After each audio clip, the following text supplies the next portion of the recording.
again, magandang umaga mga bata. Magandang umaga po, sir. At bago tayo magsimula, kasi tayo na ang lahat para sa ating panalangin.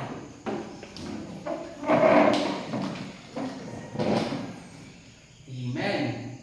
At maaari na kayong umupo. Handa na ba kayong makinig sa ating kwento? Yes, sir. Ang pamagat ng ating kwento ay ang pagsilang ni Jesus. Ano nga ba ang ating pamagat mga bata?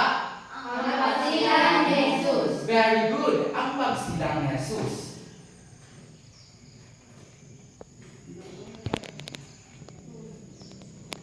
Matagal na panahon ang nakalipas sa isang payak na bayan na tinatawag na Bethlehem.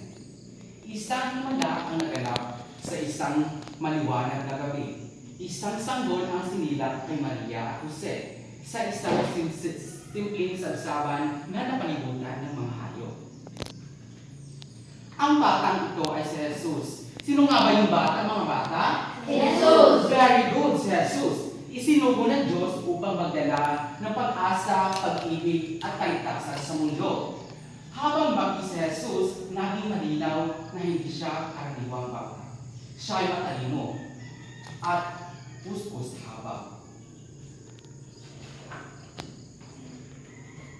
Pinagaling niya ang may sakit at inaling niya ang malungkot at tinuruan ng mga tao tungkol sa pag-ibig ng Diyos. Saan man siya nagpunta ay nagtipon-tipon ang mga tao upang makinig sa kanyang mga salita.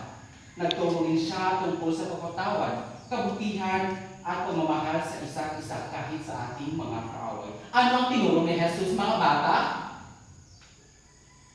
Ano ang tinuro ni Jesus, mga bata? Very good, pagpatawad sa ating mga kaaway o pagmamahal sa isa't isa. Ngunit, hindi lang